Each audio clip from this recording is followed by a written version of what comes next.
All right, thank you everyone for gathering here for today. It seems that this is our kind of I wouldn't say a concluding talk, but a talk that we somehow are building up upon past 3 meetings organically, so to say, arriving from at the title, but also about thinking what is the common point between the 3 pavilions which we have in here, of course, in a conversation: the Austrian Pavilion, Cyprus Pavilion, and Philippine Pavilion. Maybe something that has to be said for the record also, for the audience that will see it in the future, is that the title collapse of scales, of course, was the moment when we arrived at it in a way in the beginning, but gradually we found out that this is very much something that is a ground of the connection linking, maybe linking the pavilions based upon the simple idea of the horizontality, simple idea of the surface of the table, but surface also as a kind of platform, as a open horizontal space to collaborate, to participate, but at the same time as a kind of horizontal space in the Philippine pavilion in which the whole process of collaborating between the community and the architects is somehow presented in a form of also horizontal structure of the pavilion in a way. Collapse of scales comes from the understanding, I think, that we attempted to think from the non-hierarchical approach, thinking that each scale is equally important, but at the same time that each scale can be equally related to another one. When we are approaching the subject from the territory, from the settlement, or from the dwelling scale even. So from that point of view, as we agreed before, maybe let's head up into the very brief presentations on of the works in your pavilions, and also how do they relate into the exhibition and into the subject of the horizontality itself. Shall we begin maybe with Carmen and with the idea of the platform urbanism and platform Austria? That is the subject of the exhibition. Carmen, I think you are having muted microphone. Oh, yes, muted. Yeah, no, thank you very much. I mean, I can just talk a little bit about the idea behind. I think we've kind of spoken about this in the past, but the subject of the exhibition is looking at the impact of digital technologies on built space, but more than that, kind of what that impact says about the entanglement between urbanism and technology and capital. And we're really interested in how there is a particular architecture of participation, so an architecture of conviviality, of sociality, of networks that is really, really permeating the way that cities are being produced and the way that people inhabit those different city spaces. And at the crux of the issue, there's this dilemma, which we've spoken about in the past, which is where these architectures that are based on, again, this horizontality, if we use that word, or I don't know if we can call it a horizontality, but the sense of kind of circulation and of movement and of being together in a space, are actually creating these small isolated enclosures within urban spaces, where if one has access to those spaces, they're granted the privileges of this kind of more fluid and horizontal way of relating to one another, of relating to digital space, physical space, one another. But again, that's all mediated through a series of gatekeepers, which becomes very extractive and exploitative in its impact on the way that we inhabit cities, and the effect that it has on, you know, everything going down to kind of decisions in terms of city governance, to access to public services, and lots of kind of other different features. But at the same time, because we have new spatial relations forming from this sense of kind of these horizontal participatory infrastructures really shaping the way that cities are being produced, there is a bleeding edge, if that makes sense. That's kind of a term we use. There's in that space of entanglement, there's a lot of potential for intervention, or there's a lot of potential to rethink the way that you understand what a city can mean, or how you relate to one another in a city. And our idea behind the exhibition is really trying to intervene into that bleeding edge. How can we reappropriate the platform? How can we kind of re-signify a participatory architecture? How can we understand, if we're really positioning ourselves within these relationalities, how we can begin to create cities or create environments that are truly not, I mean, it sounds a little bit essentialist, but like are really, you know, based on this sort of sense of like horizontal interaction and providing kind of more equal spaces for everyone. And so our way of doing that is to kind of do a performative exercise of turning the Austrian Pavilion into a platform itself, and as well engaging in lots of different other types of platform organizations. So being involved in the CC, and yesterday organizing a series of 6 different panel discussions and events, and being involved in something like this as well, is really trying to embody these different platform architectures that we are critiquing on a sort of research level, but at the same time trying to kind of embody and understand and study. So in the sense, the Austrian Pavilion, just by being here in Venice and existing now, we are kind of still in evolution about what our ideas are on the subject. We're still kind of, it's an active research process. So that's something that I would say just to introduce a little bit about the idea. And I think yesterday it was really interesting because, throughout all of these discussions, we invited over 20 of our exhibitors who had taken part in this blog platform, had kind of taken part in this performative exercise. And they all came physically to the pavilion, and we organized these discussions throughout the day on the subject of platform urbanism, platform capitalism, urbanization of technology capital. And it really felt, again, if we're thinking about the way that the exhibition is still like an ongoing research study, it really, really felt reassuring, and it felt, I mean, just to like put it really colloquially, it was just a fantastic and amazing kind of experience to have everyone there in person talking about these ideas, presenting that online, and really feeling that, again, I think that when talking about platform capitalism or platform urbanism, the metaphor of the platform really has to be taken seriously. And the problem is not the platform itself, but it's who's naming the platform. It's who's dictating what the platform means, who's creating the conditions for these kind of horizontal architectures to exist. So that's why I'm really excited to, as well, kind of that our 3 pavilions are in conversation with one another, because we are all kind of naming platforms in a different way, which becomes really important. So I don't know if that's a good bridge into maybe someone else to. No, thanks, Carmen. That's really perfect. I was also participating there, and I had the pleasure to see also the whole process, how indeed the pavilion became, in fact, a physical space for the exchange, and platform like passing from the digital to the physical, I believe, is the kind of very important ground of mediation between some local things and small local elements up to the digital. So that leads us to the Cyprus pavilion. And Nasius and Eva, and your approach to the presentation of the anahoresis. If you can share screen, we got Marina and Valoras here, our co-curators, and yeah, it's interesting, Carmen, how you speak of the physicality now of the platform, and how like the platform becomes now like a gathering space, and it's been activated through like a series of events and discussions.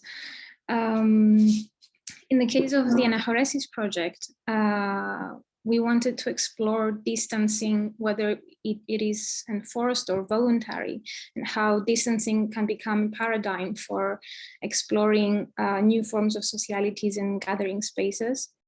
And we wanted to see how also anahoresis becomes like a word, a notion, where we can explore its metaphorical, but also its literal meanings and definitions. So we started looking into the experiences that occur through an abrupt jolt of departure. So we sort of defined different points of departure through this notion, which was explicated through a series of lectures in the 70s by Roland Barthes. And we wanted to see how we really depart into new realities, into new spatial configurations. In this sense, we had a dual question that was posed since the beginning when we started exploring the project through the lens of the pandemic also.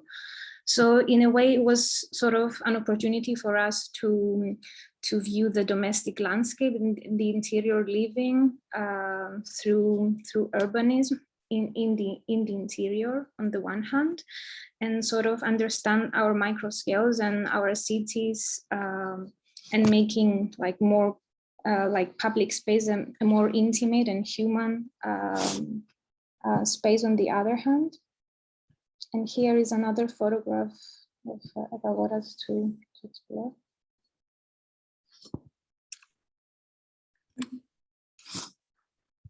You're muted. Sorry, hi. Yeah. It is like we started with this notion of anaphoresis, which means literally to move into new modes of cohabitation. So then it became very important for us to look at this question of distances as something that is positive and can be operative, especially in this through this concept of the platform that is happening, because we wanted to create this horizontal surface that is the table that would sort of be activated through events, but also through what is hosted on it. So for example, there are different objects like the ones produced by these women that you see in this photograph, which is a cooperative of women in Cyprus who creates these tablecloths and these ornamental objects that they that then go on and travel and become essential in generating localized economies. So for example, this would be generative of income for the village of Lefkara. So then we started looking, so this links very much into question of cooperativity and collectivity. So we are trying to think this in between like the local and the global, and how the collapse of the scale is something that is very much happening, but how can we talk about it and contextualize it and still keep this element of what's happening local, like the localized distribution of resources. And it links to what Carmen was saying about who are the gatekeepers and what's happening and who is extracting profit, who is sort of pushing the discussion forward and how. So, yeah. Another image from our research, again, looking into the idea of scales. This is something that we found in Nicosia. It's the new town hall situation where you have the archaeological site right below the new building. And for us, there's kind of three different scales. There's the infrastructural one, kind of very straightforward and pre-planned. There's the archaeological one, which relates to a kind of more intricate spaces. And there's also this social scale that was introduced by the builders here with the introduction of a table, like which is very immediate. So we were interested in these ideas of DIY-ness versus something which is completely structured and pre-planned. And with the evolution of cities as a relatively new concept in a way, if we look at the larger history, like we became really interested in this idea of scales and intricacies that are introduced by the users. And this was the kind of initial concept sketch, again, having this idea of the scale in mind and the existing space of Spiazzi, which is the cultural foundation we work within. We used it as a framework, literally as a geometric framework where we could introduce all these scales as one big gesture. But at the same time, we treat it as a wireframe where objects and different narratives and different thematics could be embedded within this fragmentation. And again, the notion of gathering. Something that really inspired us was early drawings from John Hayjuk and the archipelago of islands and micrographies, which you can see kind of developing in a cartography of the plan. The space of Spiazzi is divided in 3 rooms, and that's how we treated the exhibition itself. Room number 1 is the kind of entrance, and it it prepares you before you enter the exhibition. There's kind of interactive negotiation of space with pivoting elements, and then you enter into kind of these micrographies into the courtyards and with different thematics. And room number 2 is where we've gathered models from different collectives and other emerging architects like us, which also discuss the idea of living together and gathering and cooperatives and working together. Again, like the idea of the surface is recurring, I guess, as the virtual platforms. In our case, we chose to really highlight this idea of distancing and proxemics and fragment the surface itself. So the project was kind of catalyzed by the pandemic, and as Cyprus had an open call during the pandemic for the project, we decided to highlight this with the idea of distancing. Ira? So the exhibition is sequenced in 3 stages. You have let me see if I can go back.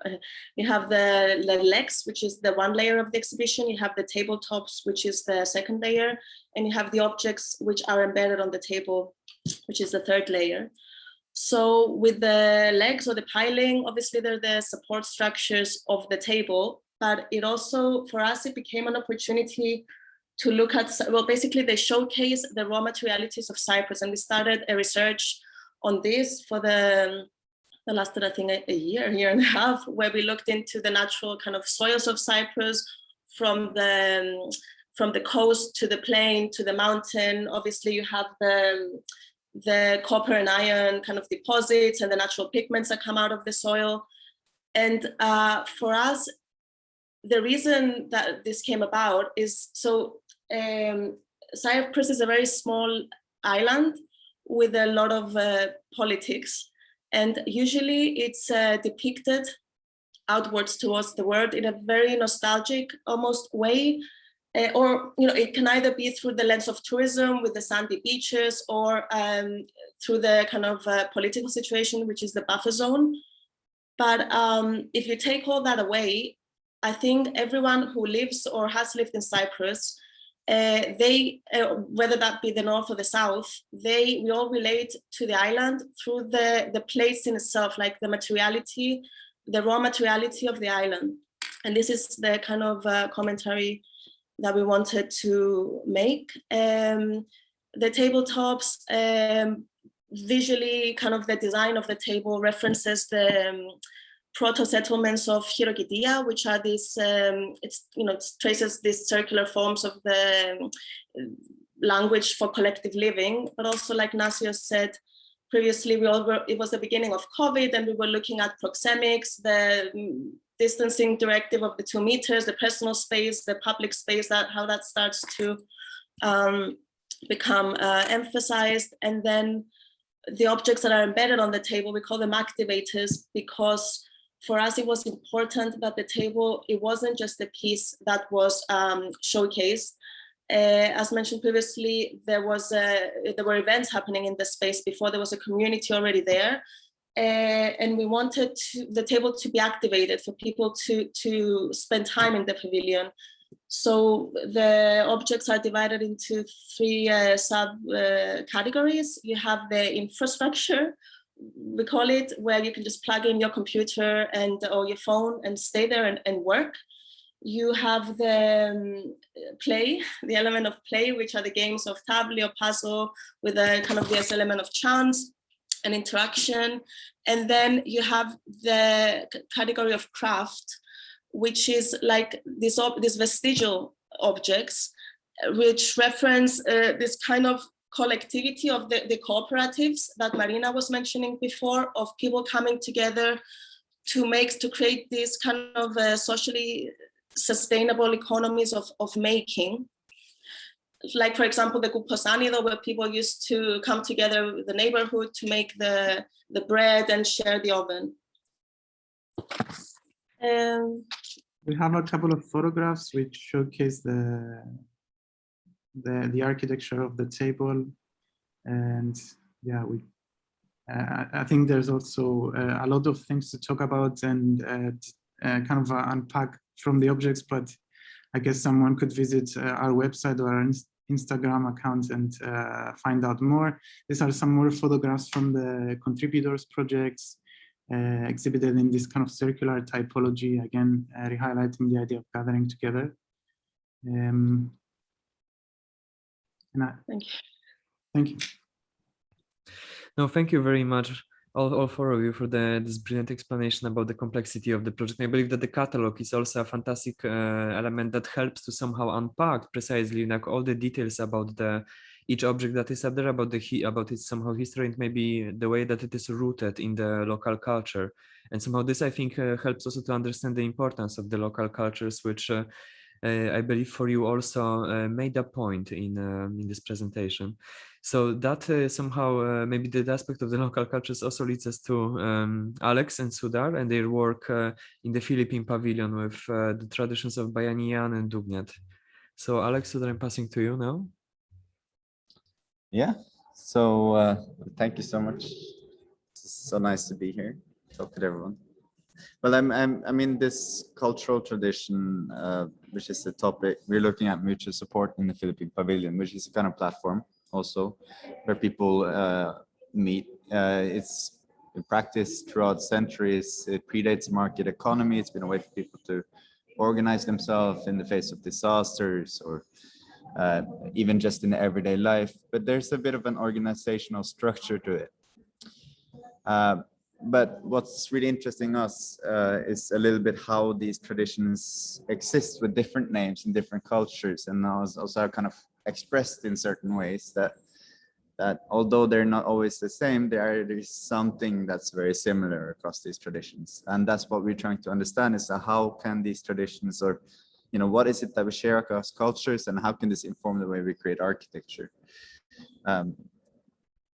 Anything you want to add there? Or yeah, so the topic of the title of the pavilion is structures of mutual support, and it is exactly specifically dealing with these structures of mutual support. And I think so we're showing you some examples of what mutual support means in different cultures. Like in the Philippines, it is called Bayanihan, and this is the tradition where people do literally carry the house from one farm to the other, and in the time when someone else needs to move their own house, the villagers come together and help you move your house as well. So it's like a mutual form of sharing also of labor and collective activity. And in other countries, also like in Norway, it is about, let's say, changing the roof or fixing the roof. So similarly in Japan, it's about rethatching the roof as well. And even in Chile, the tradition called Minga, they help each other move house from literally over the water, as you can see in the first point.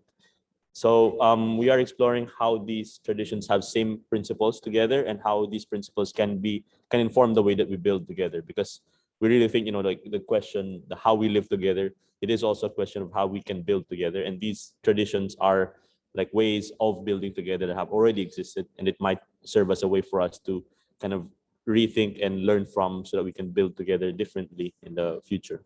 And it's also a question about access, because this is something that people own. This is not something they need to get.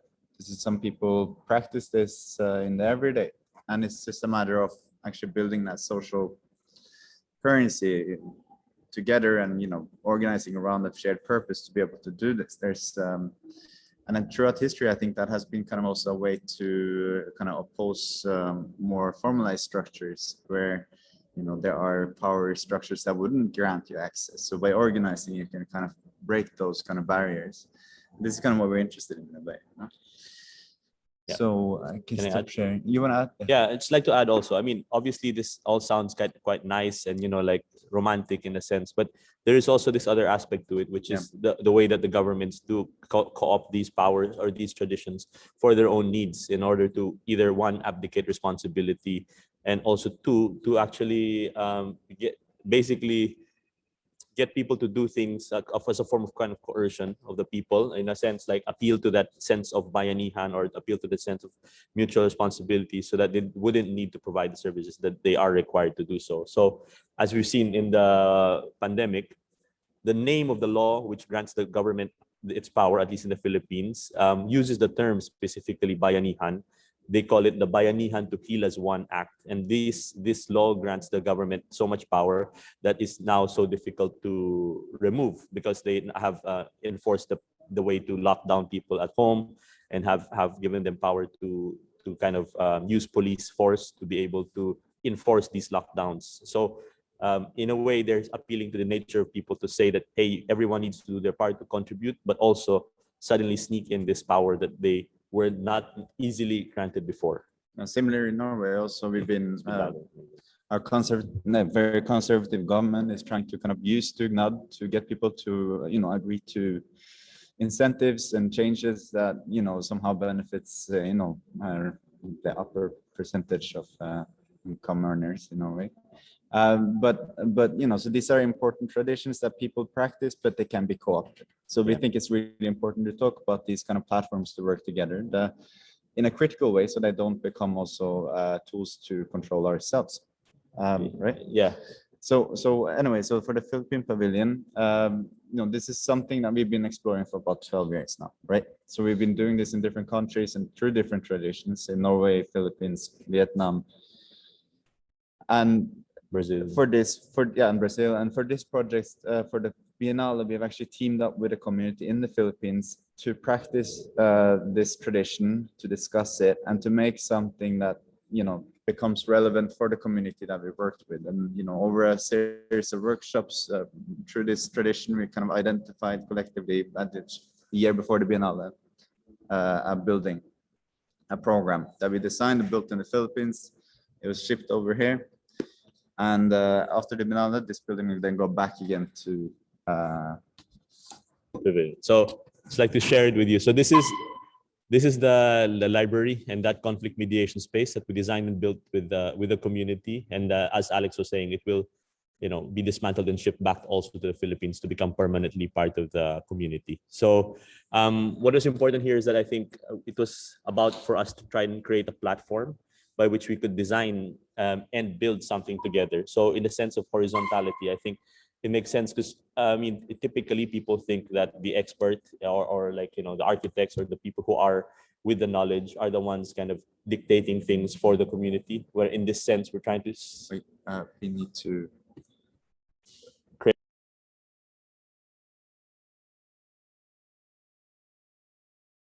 We have to move a little bit. Sorry. Please, just 1 second. Okay. So maybe that's a good moment to wrap it up a little bit. I believe that Alex and Sudar can listen to us right now, or at least I hope, or they will arrive back at our conversation. There's some things happening at Arsenale. Thanks to you guys. I hope if you can hear us. But the nice point that they mentioned is somehow at the very end is that indeed in their exhibition there is this approach to look for these very local traditions. Globally, somehow try to map them in different contexts in different countries and look that precisely they have very similar structures of cooperation, yet of course they originated completely independently of themselves. So something that is probably at the stake in here when we are speaking about the horizontality in the work of the platforms is precisely this tension between the potential of working at the global scale, but at the same time maintaining the sort of identity of whether this is identity of the community or whether this is the culture of the community, their customs, and maybe a quality that is worth representing. I don't know how for you, if maybe this is, oh yeah, good to have you back. Hello. You're there with us, okay. Could you hear us in the meantime? Sudar? Okay, so just going back to this, I was thinking maybe that we can try to unpack it all just maybe by going through this simple answering ourselves maybe this sort of, or reflecting upon the simple idea of the tension between the locality and the globality in each of the pavilions, no? In the way in which like departing already from the Philippine pavilion, there's somehow local conditions are something that is still worth preserving, but maybe not necessarily preserving, but finding a way of of developing of it in continuity, somehow maintaining its possibility to keep it still alive. And what kind of potentials maybe do you see in terms of understanding your exhibitions and maybe the platforms in this sense, the horizontal relationships in negotiating between the local and global? don't know. I don't know if I can, sorry to pop in, but I mean, both of these projects are so amazing and so interesting, and I love visiting your pavilions. But I was thinking quite a lot, especially when, you know, I think when we talk a lot about globalization, the issue becomes the way that globalization operates through completely obscuring the logistics, right? And the presence of these local knowledges and these situated knowledges, and kind of functioning through a system of scale that kind of works to completely obscure what I don't want to call it the miniature. I'm kind of using like a philosophical term there, but kind of to obscure those sort of those smaller networks that are necessary in order to produce what we understand as the global or the globalization. And then that's when bringing into a representative format or kind of showing kind of the materialities of these logistics becomes like really important. Again, I'm kind of speaking more in the sense of networks and kind of more in the discourse in the digital way. And I think that becomes really important. And as well, especially when Alex and Sudha were talking about the way that these like, you know, forms of mutual support and these different systems and structures that are used like within local communities, the way that those have been co-opted by particular governments in order to like take away, you know, accountability for providing public services or what have you, or the way that kind of these narratives are skewed or distorted for particular purposes. That's when it becomes really clear to me that that kind of material presentation or kind of a material study or material histories of the way that these kind of support movements existed, how they exist, again, as you spoke about, this attention to craft, like really showing, really building, and kind of to take away from that sort of the characteristic feature of capitalism, which is extreme growth and then extreme abstraction, right? So you don't see the details, you don't see the mechanisms, you don't see the labors. It's kind of these matrices of invisibility. And what I really love about both of your exhibitions is that there is this attention to visibilizing the local, to visibilizing the movement, even in just the way that you describe the construction of the table and the different pieces that have come to it, the way that there's really this attention to the kind of the material processes that are necessary into producing what we understand as a platform, or what we understand as sort of these movements between the local and the global. I think for me also, thank you, Carmen, it's how we understand how these things are distributed and how this distance between the local and the global can be sort of inhabited, but by starting from what is already there and what is already like happening, and to really support the communities to continue and to be able to bring what they do in a way that makes sense for today, to make it more contemporary.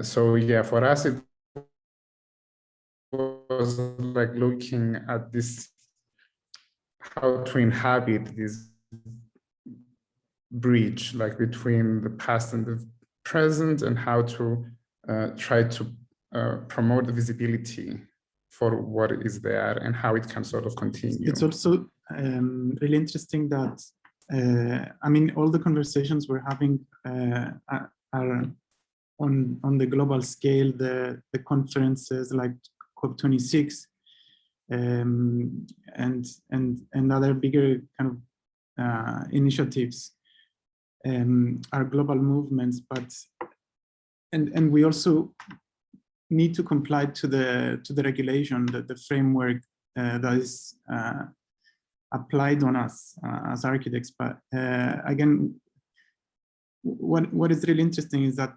the local scale and the social networks are actually formed over time, and I think you can really see the beauty in the Philippine Pavilion, for example, that the kind of inhabitants take authorship in the project, and it's really interesting to see it, and how could we scale up from the local into a kind of global network of operating as architects without homogenizing everything we do.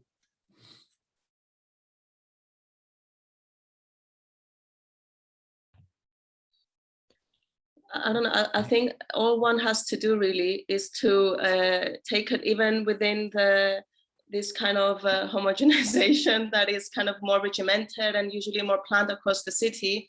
All one has to do is just take notice of all these kind of the DIY moments where the inhabitants just pull like a table or a situation or a chair and you know, the need of the community and kind of anchor whatever is happening in the city, anchor it to that kind of locality. It's not about the two extremes.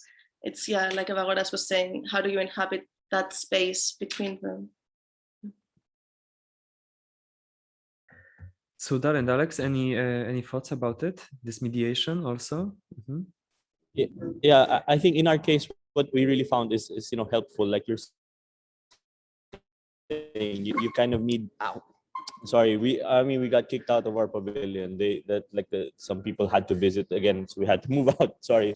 And as I was saying, like I think slippery, yes. It's nice to have this keys to get into the project, in the sense like to have a connection that is immediately understood, and in a sense, a tradition that exists in most countries already as a kind of natural response to kind of a condition that we face together, is something that we feel like more easily allows this local knowledge to be embedded within the architecture, as opposed to something that, you know, you have to create from scratch. So whenever we do pick or whenever we are trying to kind of look for collaborators in the projects, it's important to us that it always has that connection to some sort of structure already that they have in practice, and also as maybe in a traditional sense, so that we can connect to it and kind of more easily access that knowledge that is embedded already in the context. I mean, like the thing with digital platforms is that we really don't own the algorithms that kind of control these are owned by specific people. But I mean, what we're trying to understand with these traditions is how people themselves own the kind of algorithm of how it works. But every culture and every country would have their own algorithm of like how to organize this thing, how to make these decisions, and how to. But there's barriers here also that needs to be broken, whether it's gender, whether it's class, whether it's, you know, within the cultures. But it's how you can start that process for negotiating those boundaries, but where we are not the ones introducing the algorithm, basically. So that's the kind of discussion. But I came a little bit from sliding from the left here to the screen to the center. Yeah. Sorry. Yeah.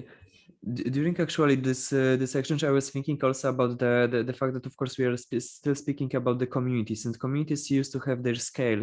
I mean, in the terms of size that you can imagine. Of course, the digital platforms, you know, make this, since they are digital, somehow they never engage with the idea of the limit of the space, unless, of course, the platform is having kind of imposed, you know, sort of regulation of it. But I was thinking maybe that looking at the tables in the Cyprus pavilion, that the very interesting fact about them is that this is somehow in the plan looks like a continuous table, but of course all of them are fractions, but at the same time they're shifted in their heights.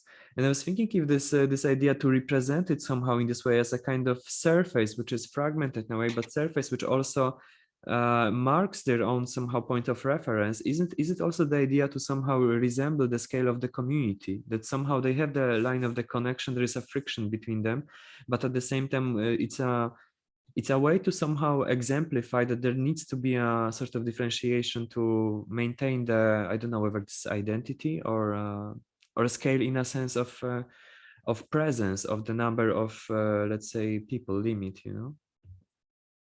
Is there any, do you have any kind of reflection on this decision also, like in the sense of representation of the pavilion? Yeah. Yeah, for us it started. Yeah, you know, for us it was the archipelago, so the islands kind of forming a whole, and this idea that the table is not. It's these fragments that it's not a unified kind of whole and everything becomes homogenized as a straight surface. It's these fragments that come together to create a whole. And I don't know, maybe Nasius can We talk I about mean, it more. if we're gonna analyze the plan and talk about there's different scales. So there's overall like there's 4 different tables in a way, which are later fragmented, which are later you have the objects being embedded, and we had these discussions all together, thinking about this idea of soft joints, where the boundaries are kind of re-highlighted or blurred. Where the objects sit between 2 things. I mean, there's metaphors that we try to embed in the project, and hopefully people can read this idea that things can exist themselves, but they're always in relation to other things, and whether that's community, whether that's people operating together. Yeah, we really wanted to highlight these ideas. Or like maybe like the bleeding edge that Carmen was kind of referring to. Yeah, I mean, it is really interesting because when we're talking about mediating between, or not mediating, but when we're talking about globalizing the local or localizing the global, right? Kind of that movement between these different scalar states, if you can call it that, the mechanism required to do that movement, I think, has to be a platform, if that makes sense. The platform is what mediates between those 2 scales. But then it's interesting as well when we talk about the idea of parts and wholes, because I think about the most original the original definition of hegemony of what power is a system of parts and wholes where some parts are put above other parts in order to distort the view of the whole. So there's a very fine line, again, a very bleeding edge between a platform becoming hegemonic, if we're thinking about it in a philosophical way, of a platform becoming a kind of hegemony. And then that's when the idea of materializing the different parts and how the parts work together becomes so fundamental in terms of re-signifying and reappropriating what the platform means.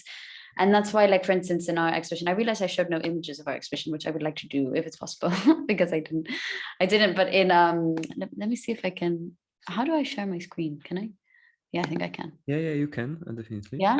Yeah. Can everyone see? You know, for somebody who studies digital technology, I'm so, I struggle so much with anyway, but can everyone see this?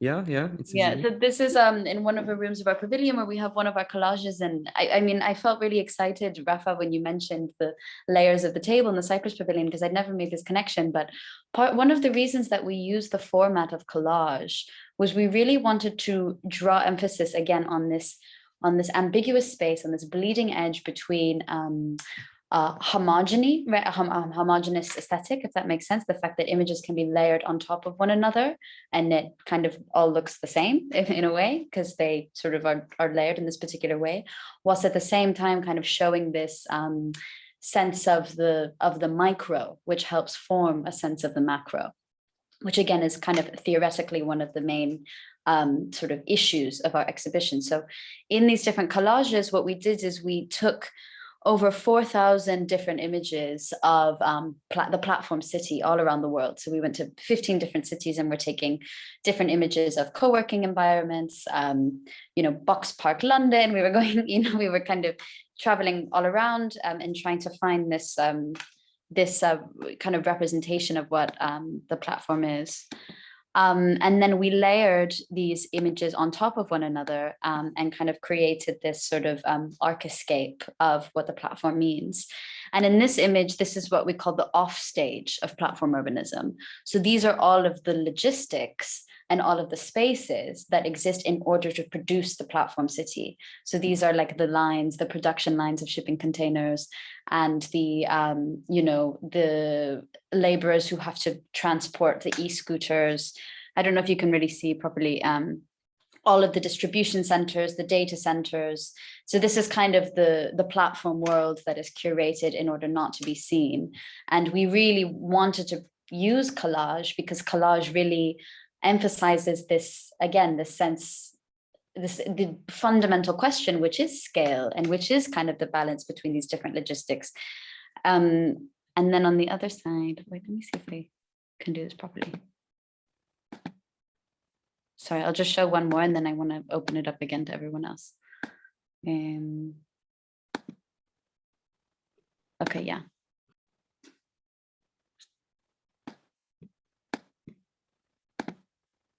And then this is the on stage of platform urbanism, where you can really see that this is sort of the fantasy of sort of techno-capitalist salvation. It's a world where everything is easy, everything is fluid. There's lots of plants. There's lots of, it's kind of this very circular, it's this very networked architecture of participation, a utopia, an urban kind of platform utopia. And so we really kind of wanted to materially show these two sides of what the platform city is, what the problems are, what the potentials are, but really, again, representation and kind of thinking about visual layering became very important to that. Yeah, I remember seeing actually this collage in the pavilion, and the strong impression that first it makes on, I think, on a visitor in general, that it seems to be a computer-generated image as a kind of assemblage based on the, let's say, a genetic code of the image, that you have either public buildings and public spaces like the transportation hubs, like glass buildings with the very large scale of the transparency, or as you say, the space of logistics, space of production, space of transport, which somehow always kind of mediate this idea of platform. But in the end, this is a handmade collage, in fact, right? And also it has this kind of very interesting sophistication of that indeed communicating this kind of homogeneity through actual, collection of this similar images. It's interesting to think about it. I mean, in terms of the Philippine Pavilion, which is a kind of strong material object, right, as a kind of result of the very particular process, and an object that was, as you're saying, Sudar and Alex, also was built in particular place, constructed in the Philippines, transported to the Italy, and then later will come back, of course, into the Philippines back again. And from this point of view, how would you maybe somehow reflect upon this idea of the representation and what you wanted to attempt somehow? I remember that the pavilion itself was also kind of constructed somehow with an aim to think about the exhibition in Venice, right? But somehow also mediate the local needs of the people at place. Mm-hmm.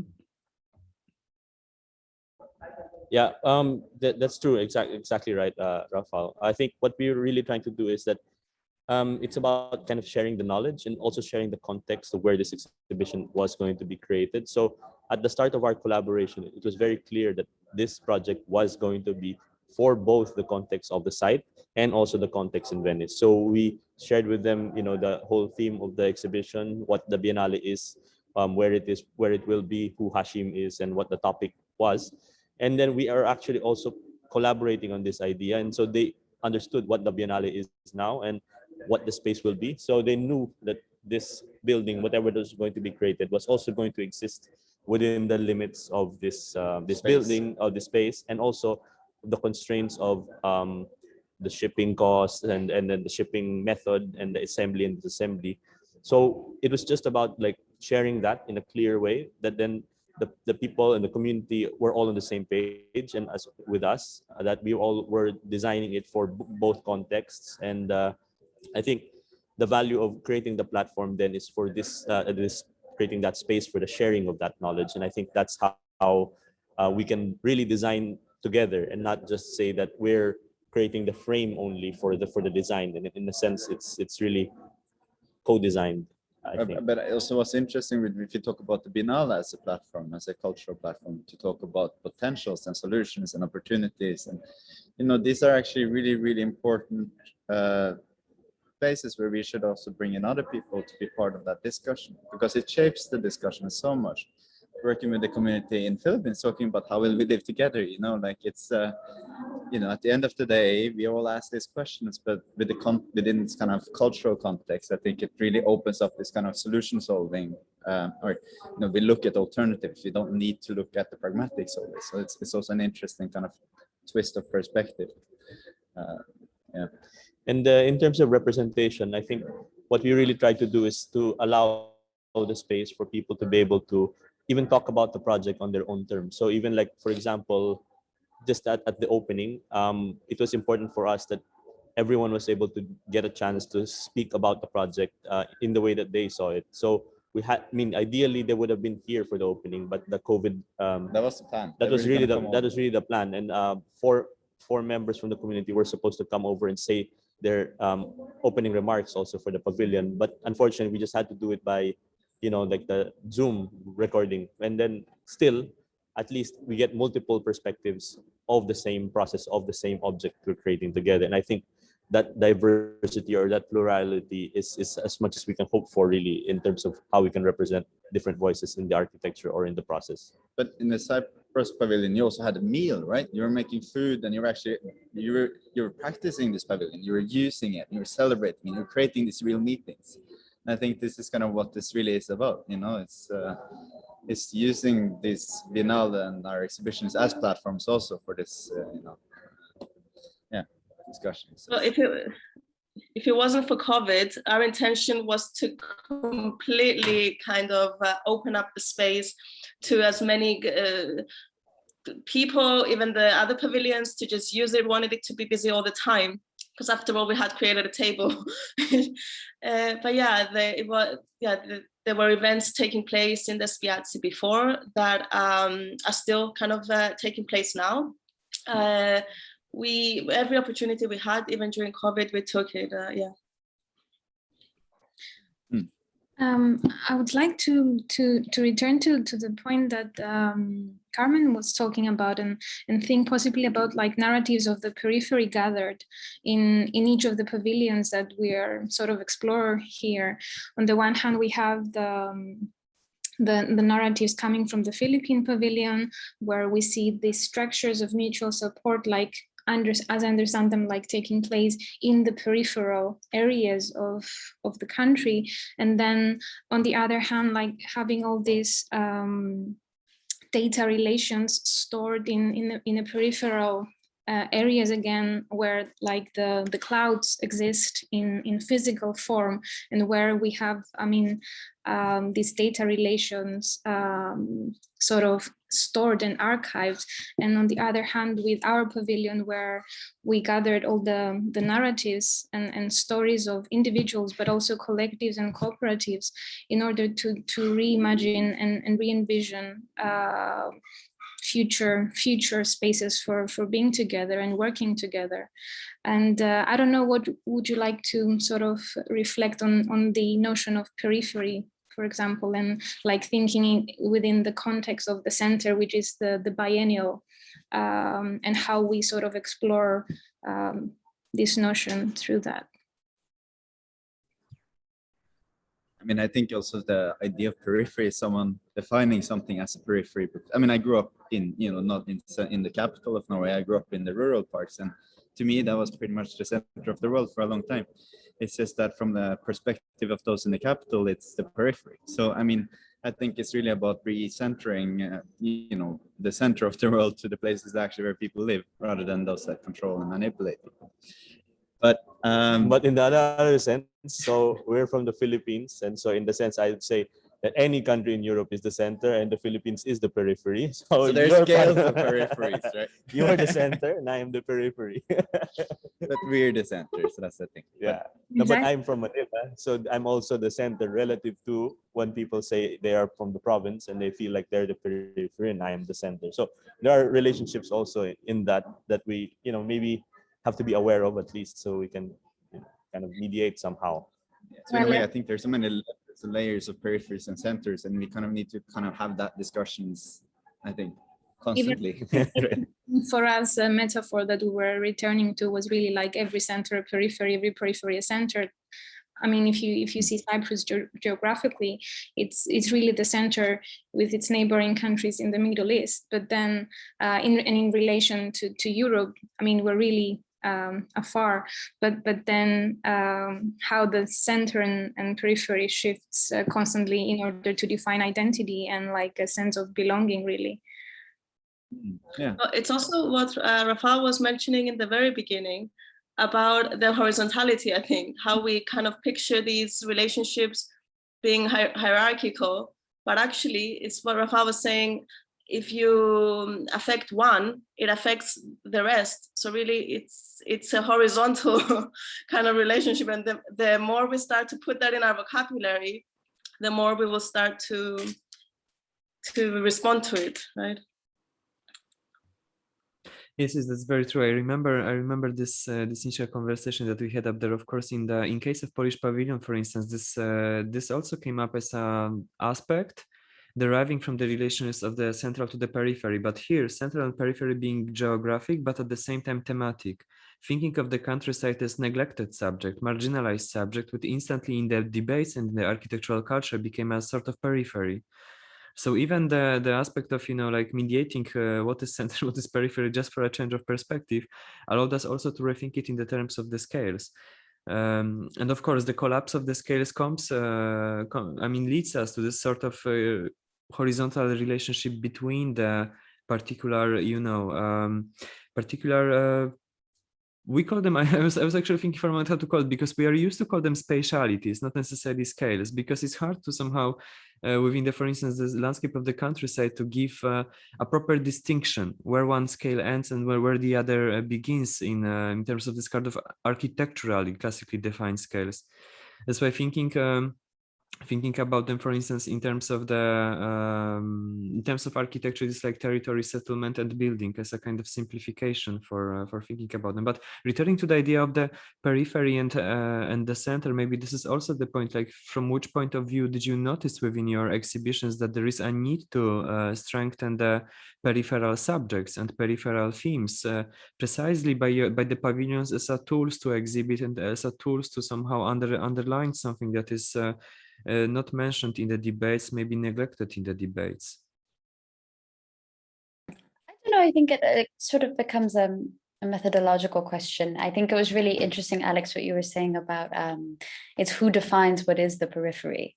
And in the same way, when thinking about scale is a relational system. So there's not, you know, it's something scale is something that, you know, depends on, it depends on the sort of the context for which you are establishing that relational system, if that makes sense. What is the large scale or the small scale? How do you scale up? What does sort of, already these ideas are like very abstract. I mean, the idea behind us was less trying to visibilize the periphery and more provide a space so that those who identify themselves with the periphery have a space in order to represent themselves, right? Instead of taking that, and that's the idea of kind of what platforms are, is it's I mean, in the way that if we're taking the platform and it's sort of non-capitalized upon kind of metaphorical horizontal surface, as we describe it, it's about opening up space for the dissemination of situated knowledge and what that means. And it's about trying to create a research methodology as well as curators in trying to understand how do we open up these spaces and why, and whose voice is heard louder than other voices, and how do we create a space or create a world where we can allow for this horizontality of discourse and for people to represent themselves in the way that they want to exactly. That makes sense. Exactly, yeah. And for us, it was very important to treat the project within the Biennale context, like already as something we can take resources and use them to create this differential ecology. So this comes into looking at also like exhibition practices and how is this hegemony created and then disseminated. And then to try to complicate that and change that, which I think all projects here are doing.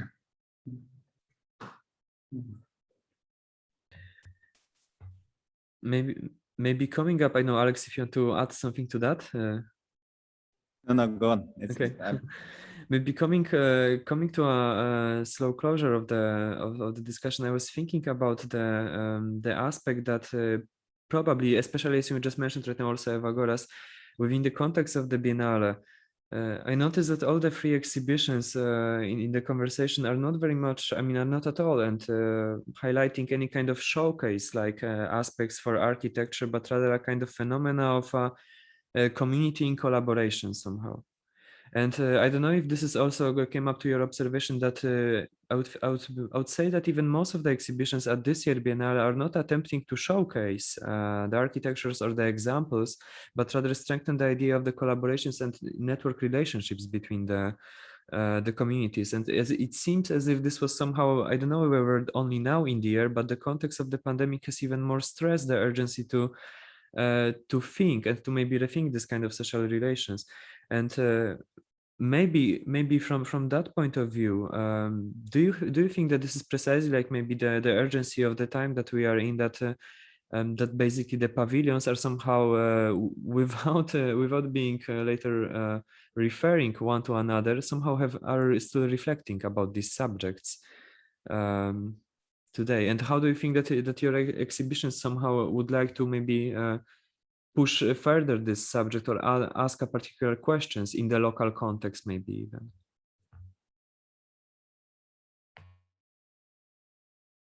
I mean, as a discourse, I think for a long time, the way we practice was very individual, and consciously, I think the architecture has changed in itself, and I think these complexities of like how does it actually relate to people definitely lead us to allow for more players to enter the process, the inhabitants, anthropologists, which we definitely need to start taking into account in order to create something socially sustainable that actually people can inhabit.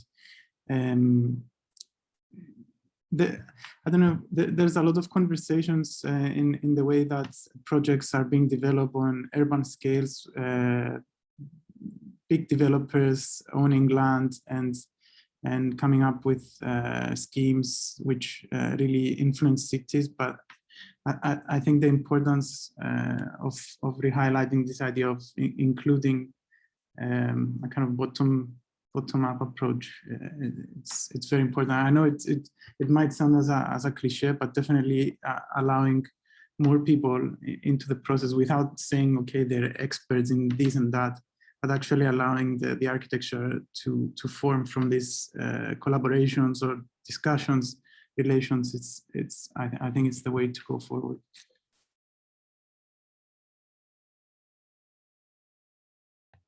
Any other thoughts on that?